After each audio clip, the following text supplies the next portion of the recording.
Subscribe करें हमारा official YouTube channel और बेल आइकन दबाकर पाएं सभी नोटिफिकेशन। नमस्कार, एमएच1 प्राइम में आपका स्वागत है। मैं हूं आपके साथ वरुण गोयल। आज हमारे साथ जुड़े हैं बेहद खास मेहमान, हरियाणा के कृषि मंत्री जेपी दलाल। जेपी दलाल साहब, बहुत बहुत स्वागत है आपका एमएच1 प्राइम पर। नमस्कार गोयल साहब जी। सर, सबसे पहले सवाल ये कि ये जो कोरोना का संकट काल रहा, ये जो लॉकडाउन रहा, हर कोई इससे प्रभावित हुआ है। हरियाणा में किसानों को किस तरीके से आप लोग उनकी मदद कर पाए कि लॉकडाउन का कम से कम असर उन पर हो? देखिए, लॉकडाउन के वक्त में सारी गतिविधियां ठप पड़ गई थी। एक खेतीबाड़ी का काम ऐसा था जिसपे सबसे पहले छूट हमारे केंद्रीय गृह मंत्री जी ने, प्रधानमंत्री जी ने दी थी और किसानों का काम चलता रहा। इस लॉकडाउन के वक्त में भी बहुत सारी समस्याएं होते हुए और उन्होंने अपनी सारी फसलों को निकाल कर, काट कर और मंडियों तक लेके आए। मैं किसानों का धन्यवाद अदा करता हूं। और जो हमारे दूध वाले, डेयरी वाले किसान थे, उनको थोड़े दिन दिक्कत आई। सब्जी वाले किसान थे, मंडियों की एक बार लॉकडाउन होने की वजह से दिक्कत आई, लेकिन धीरे धीरे करके चीज़ों को हमने संभाला और किसानों ने अपनी जो सिस्टम है उसको मेंटेन रखा। जी। सर, अब क्योंकि जो किसान हैं कि उनकी खरीद को लेकर, क्योंकि वो वक्त ही ऐसा था, खरीद को लेकर तमाम तरह की बातें हुई, सब कुछ हुआ, लेकिन आपके हिसाब से कितनी सफल रही ये खरीद की प्रक्रिया? ये इस वक्त जो खरीद का, एमएसपी पे खरीद की मंडियां चलाने का एक चैलेंज था। हमारे विभाग ने, हरियाणा सरकार ने हमारे मुख्यमंत्री जी के निर्देश पर बहुत अच्छी व्यवस्था बनाई। पिछले सालों की कंपैरिजन में इस बार मंडियां 3 गुना 4 गुना बनाई, चाहे वो सरसों की मंडियां हो, चाहे गेहूं की मंडियां हो। और सारी मंडियों में जो पहले 2.5-3 महीने तक प्रोक्योरमेंट चलती थी, हमने लगभग 40 दिन के अंदर ही सारी किसान की फसल को ले लिया। 90-95% तक उसका भुगतान कर दिया और किसान ने अगली फसल की बिजाई के लिए भी तैयारी कर ली है। और किसानों के लिए हमने लॉकडाउन के दौरान भी, अभी तो लॉकडाउन नहीं है, तब भी खाद की दुकानें, बीज की दुकानें, पेस्टिसाइड की दुकानें या ट्रैक्टर के आवागमन पर जो मशीनरी का आवागमन है उस पर कोई रोक नहीं लगाई और किसानों के खेत पे आने जाने में किसी भी तरह की रोक नहीं लगाई। तो इसमें किसानों ने अपनी मेहनत के बलबूते पर जो खाद्यान्न भंडार है केंद्र के, वो भरने का काम किया। सारा देश किसानों का ऋणी रहे। जी। दलाल साहब, एक सवाल ये कि अभी भी ये कहा जा रहा है कि किसान जो हैं उन तक पेमेंट नहीं पहुंच रही है, कहीं कहीं अटकी हुई है। आपके संज्ञान में क्या है मामला?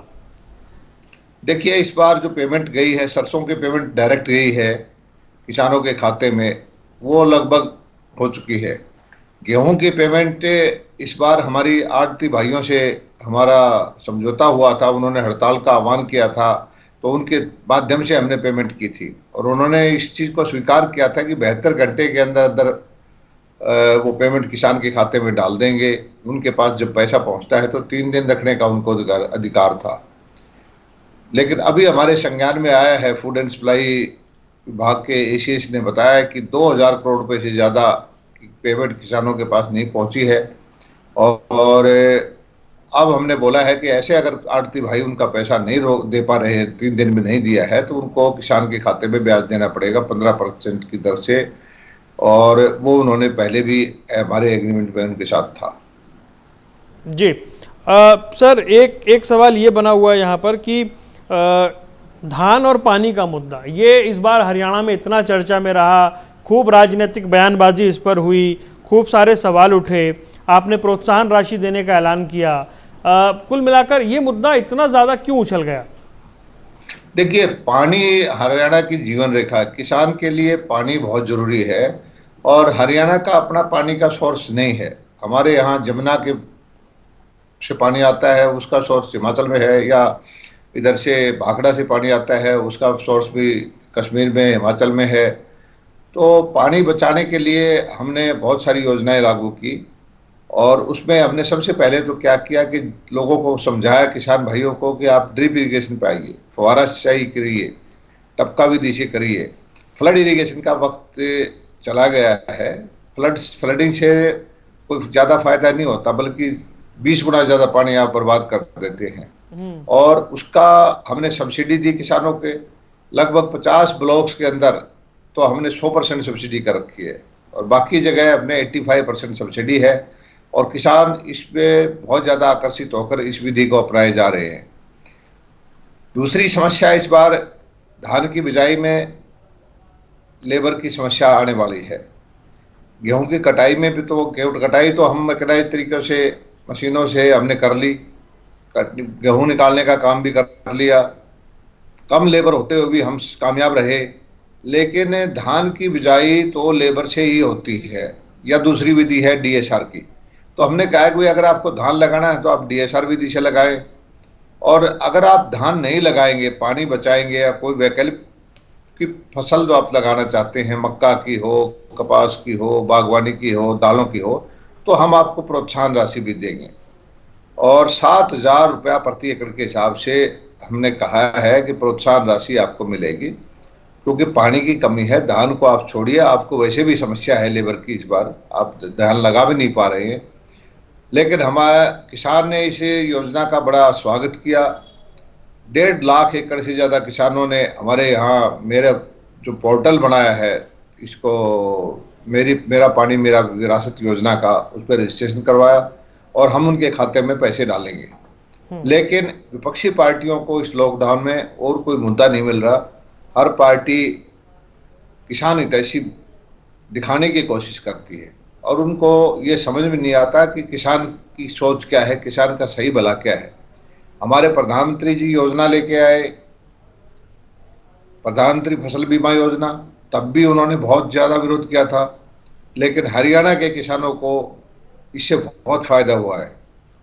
850 करोड़ रुपए प्रीमियम के जब से योजना आई है हमारी सरकार में, हमने लिए हैं किसानों से, और 2650 करोड़ रुपए का क्षतिपूर्ति जो किसान की फसल खराब हुई है उसकी हमने की है।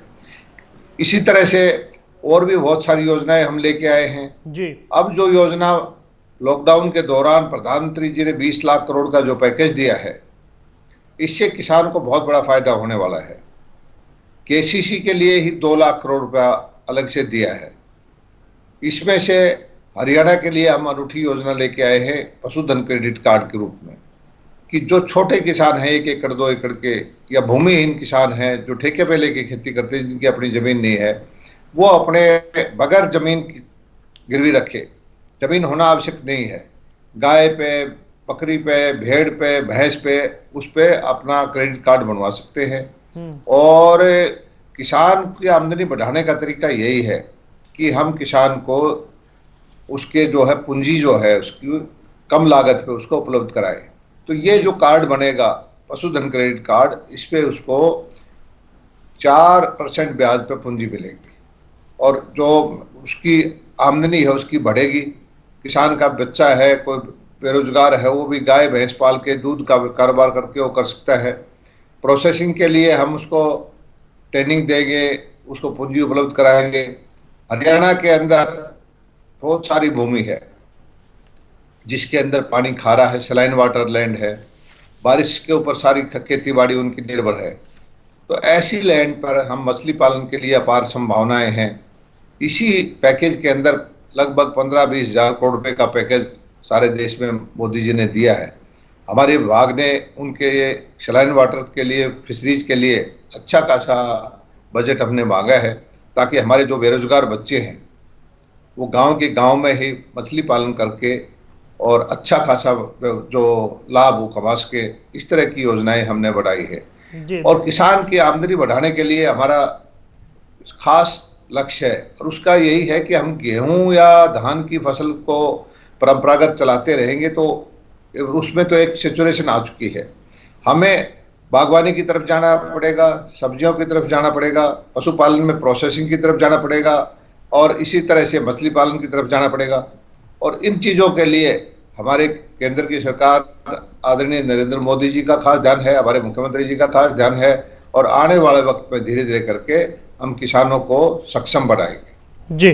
सर, लेकिन ये जो आपने बात की 20 लाख करोड़ के पैकेज की, विपक्ष लगातार इस पर सवाल उठाता रहा। उसने कहा इसमें कुछ नहीं है, डायरेक्ट किसी को कोई फायदा नहीं हुआ, चीज़ों को घुमा फिरा कर कहा गया है। बहुत सारे सवाल विपक्ष ने खड़े किए।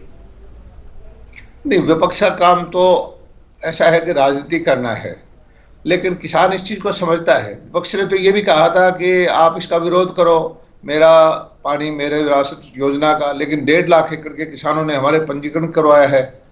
और इस योजना में 2 लाख करोड़ रुपए तो सिर्फ किसानों को सस्ती पूंजी देने के लिए केसीसी के लिए दिए हैं। हरियाणा के पशुपालकों को, हरियाणा के छोटे किसान को हमारा टारगेट है कि 4% ब्याज पर लगभग 7-8 हजार करोड़ रुपया अगले 100 दिन में हम उपलब्ध कराएं। तो इससे किसान को निश्चित रूप से फायदा होगा। जो किसान कर्जे में दबे हुए हैं, बहुत ज़्यादा ब्याज देते हैं, उनके लिए जो बैंकिंग कर ही नहीं पाते, उनको ऐसा कार्ड बनेगा, पशुधन क्रेडिट कार्ड, जिससे कि उनको बगैर जमीन गिरवी रखे अच्छी पूंजी उपलब्ध हो। जी।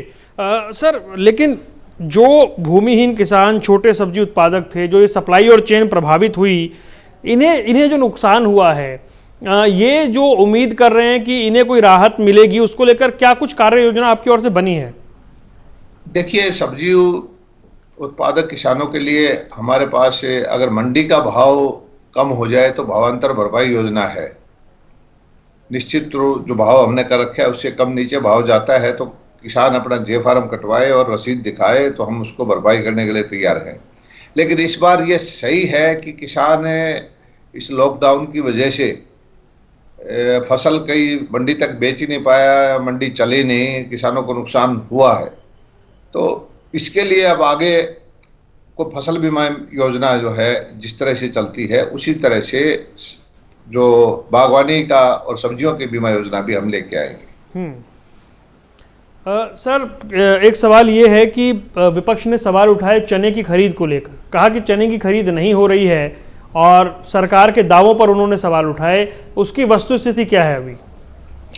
हमने आगे से जो पहले होता था कि फ्री फॉर ऑल था, कोई कहीं का लेके आए, इस बार हमने मेरी फसल मेरा ब्यौरा पे रजिस्ट्रेशन करवाते हैं। चाहे वो चने की खरीद हो, चाहे वो गेहूं की खरीद हो, चाहे बाजरा की खरीद हो, चाहे कपास की खरीद हो। और कांग्रेस के वक्त में तो ना तो चने की खरीद होती थी, ना बाजरा की खरीद होती थी, ना सरसों की खरीद होती थी।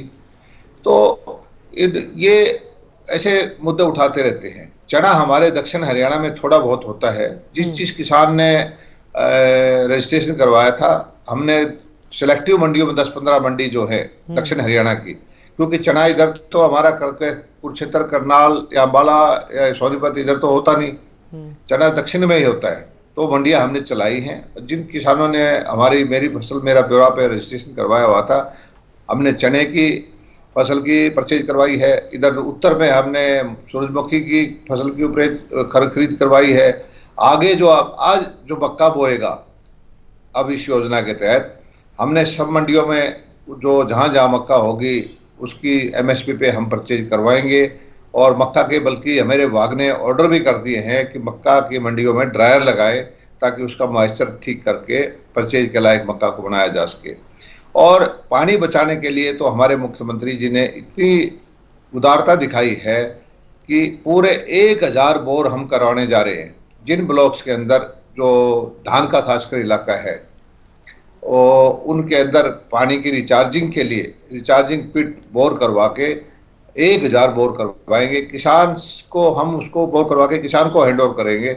हमारे किसान से सिर्फ 10,000 रुपये लेंगे, बाकी 2 लाख, 2.5 लाख, 3 लाख रुपए का खर्चा है वो हमारा हरियाणा सरकार करेगी। और हमारी इच्छा ये है, कोशिश ये है कि किसान हितैषी जितने भी काम कर सकते हैं आगे होके हम करें। और कांग्रेस की एक पॉलिसी रही है यथास्थिति रखी जाए, कोई इनोवेटिव चीज़ ना लेके आ जाए, किसानों को गरीब रखा जाए, किसान को सिर्फ वोट समझा जाए। मोदी जी या भारतीय जनता पार्टी किसान को वोट नहीं समझते, किसान को अन्नदाता, देश का पेट भरने वाला समझते हैं। और इसलिए जो किसान हितैषी नीतियाँ हो सकती हैं सरकार से, जो बन सकती हैं, वो हम बनाने के लिए काम करते रहते हैं। पानी बचाने के लिए, धान बोने के लिए भी हमने बहुत सारे साइंटिस्ट से बात की, यूनिवर्सिटी के वाइस चांसलर से बात की और सोच समझ के नीति बनाई कि धीरे धीरे है किसान को हमें डाइवर्ट करना पड़ेगा, उसको बागवानी की तरफ ले जाना पड़ेगा, उसकी पशुपालन की तरफ उसकी आमदनी बढ़ानी पड़ेगी। और पशुपालन की तरफ आमदनी बढ़ाने के लिए हरियाणा पहला प्रदेश है कि हमने वैक्सीन, कंबाइंड वैक्सीन लेके आए मुंह खुर और गलघोटू की बीमारी की। हम्म। इस बीमारी से किसानों को बहुत नुकसान होता था। हरियाणा इस बीमारी से मुक्त हो चुका है। आपको मैं मेरे विभाग के वीएलडीए वेटरनरी सर्जन की मेहनत बताना चाहता हूं कि इस कोरोना की टाइम में भी पिछले 2 महीने के अंदर 50 लाख पशुओं का वैक्सीनेशन किया है। हम्म। पूरे लेकिन देश में लेकिन सिर्फ दलाल 1.5 साहब, करोड़ मेरा पशुओं सवाल का ये है। था कि ये जो उत्तरी हरियाणा है जिसको धान का कटोरा कहा जाता है, अगर किसान फसल बोना चाहता है और विपक्ष उनके साथ खड़ा हुआ है, तो ऐसे में आप क्या करेंगे? नहीं, किसान को रोक फसल बोने से किसने रोका है? हम्म। हम तो किसान की मदद के लिए योजना लेके आए हैं, एडवाइजरी की भी। अगर आप इस धान को नहीं बोना चाहते हो तो हमारे से पैसा लीजिए, हम्म। हमारे से एमएसपी पे प्राइस लीजिए। हम्म। हम आपकी मदद करना चाहते हैं। किसान को खुद ही समस्या, किसान हमें खुद किसान हूँ, हर रोज किसान कहते हैं जी लेबर नहीं है, अब क्या करें, आप ऑल्टरनेटिव बताओ। हम उनको बताते हैं कि आप बागवानी कर लीजिए, ड्रिप इरिगेशन पे सब्सिडी लीजिए, सब्जियां बोइए या मक्का बोइए या दालें बोइए या कपास जहां लगा सकते कपास लगाइए। तो किसान को हमने उसकी समस्या को देखते हुए ये योजना बनाई है।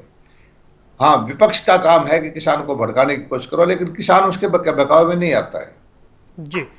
सर, लेकिन अब विपक्ष का ये भी कहना है कि जो खरीफ की फसल की एमएसपी बढ़ाई गई वो नाकाफी रही, ये बहुत कम है। ऐसा है, विपक्ष को ये चीज कहने से पहले वो अपने वक्त के टाइम याद कर लेना चाहिए कि उनके वक्त से आज से 5 साल पहले से गेहूं का क्या भाव होता था, बाजरे का क्या भाव होता था, सरसों का क्या भाव होता था। हमने 5 साल के अंदर कितने कितने बाजरे का भाव लगभग 60-70% बढ़ा दिया है। सरसों का भाव जो है हमने 50% से ज़्यादा बढ़ाया है। गेहूं का भाव भी हमने 30-35% बढ़ाया है। इस तरह धीरे धीरे करके बढ़ाते जा रहे हैं। और एक अच्छा काम हमारी सरकार ने, मोदी जी ने ये किया है कि पहले वो कांग्रेस के वक्त में भाव बढ़ाते थे जब फसल बिकने का टाइम आता था। हम भाव कब बताते हैं? जब फसल बोने का टाइम आता है, ताकि किसान को पता हो कि मैं कौन सी फसल बोऊं, मुझे ज़्यादा फायदा किस फसल में होगा। तो हमेशा फसल बोने से पहले हम भाव डिक्लेयर करते हैं। ये एक अच्छी नीति है। जी। सर, अंत में आपसे एक चीज़ और जानना चाहेंगे हम कि जो एक कोरोना संकट काल है, आपके हिसाब से हरियाणा सरकार ने किस तरह की लड़ाई लड़ी है कोरोना से अब तक, और राज्यों के आसपास की स्थिति देखें तो? देखिए, हरियाणा सरकार, हरियाणा का प्रशासन, सामाजिक संस्थाएं, मेरे किसान भाई, हमारी लड़ाई का जीता जागता उदाहरण तो यही है। आप देखिए कि हमने 76 लाख मीट्रिक टन गेहूं 40 दिन में लिया, 8 लाख से ज़्यादा मीट्रिक टन सरसों की खरीद की, 1800-1900 मंडियों चलाई हमने, और 7-8 लाख आदमी, 6 लाख 7 लाख किसान इस मंडियों में आए होंगे कम से कम। 1 लाख से ज़्यादा व्यापारी भाई और मजदूरों ने हिस्सा लिया होगा। कोरोना के पूरे संकट में मेरी अनाज मंडी से जो हमने सोशल डिस्टेंसिंग का पालन किया, हरियाणा सरकार ने गाइडलाइन दी, सैनिटाइजर दिए, मास्क दिए और बाई इन्विटेशन किसानों को बुलाया, उसका परिणाम ये है कि अनाज मंडी की वजह से एक भी केस पूरे हरियाणा में नहीं आया। तो सोशल जो हमारी संस्थाएं हैं, उन्होंने हमारे प्रवासी मजदूरों के लिए खाने पीने की व्यवस्था, ठहरने की व्यवस्था, उनके देखभाल की व्यवस्था में कोई कमी नहीं छोड़ी। सरकार ने भी लाखों करोड़ों जगह अपने जो है खाने के पैकेट बंटवाए, सूखे राशन के पैकेट बंटवाए, मजदूर भाइयों के खाते में डायरेक्ट पैसे डलवाए। और पहली बार ऐसा किया कि जिनके पास कोई सबूत नहीं था उन मजदूरों की मैपिंग करवा के भी प्रशासन के माध्यम से उनकी भी सहायता की गई। हरियाणा में जो मजदूर था, जो कर्मी आया था बाहर से करने वाले, वो उनके आज वापस फोन आते हैं। वो कहते हैं ये हमें बिहार से थे, यूपी से थे, चले गए, घर चले गए, दोबारा वापस आने चाहते हैं। हरियाणा की शोहरत अच्छी है, हरियाणा प्रशासन की शोहरत अच्छी है। हालांकि दिल्ली के पास हम हैं, हमारा सोनीपत, फरीदाबाद, गुड़गांव और जो दिल्ली के पास झज्जर है, इसमें बॉर्डर हमारा खुला हुआ है और बहुत ज़्यादा केस आए हैं। और हरियाणा के अंदर जो थे तबलीगी जमात के जो लोग थे, उन्होंने केस को बढ़ाया। हमारे पास व्यवस्था अच्छी है, बेड भी ज़्यादा है, हमारे जो हेल्थ के वर्कर्स हैं, हमारे योद्धा हैं कोरोना के, उनको मैं नमन करता हूं और बहुत अच्छा काम किया है। और कुल मिलाकर के हरियाणा का जो कैजुअलिटी रेट भी ठीक है, व्यवस्थाएं ठीक हैं। धीरे धीरे करके ये जो कोरोना का फेज है ये भी निकल जाएगा। ये उम्मीद की जानी चाहिए कि स्थिति जल्द से जल्द बेहतर होगी। बहुत बहुत शुक्रिया जेपी दलाल साहब, आपने हमारे लिए वक्त निकाला और हमसे चर्चा की। तो ये थे हरियाणा के कृषि मंत्री जेपी दलाल, जिन्हें आप सुन रहे थे, जो बता रहे थे कि कोरोना संकट काल में सभी प्रभावित हुए हैं, किसान भी, लेकिन सरकार हर संभव मदद की कोशिश कर रही है। यहाँ रुकने कुछ देर के लिए, खबरों का सिलसिला लगातार जारी है।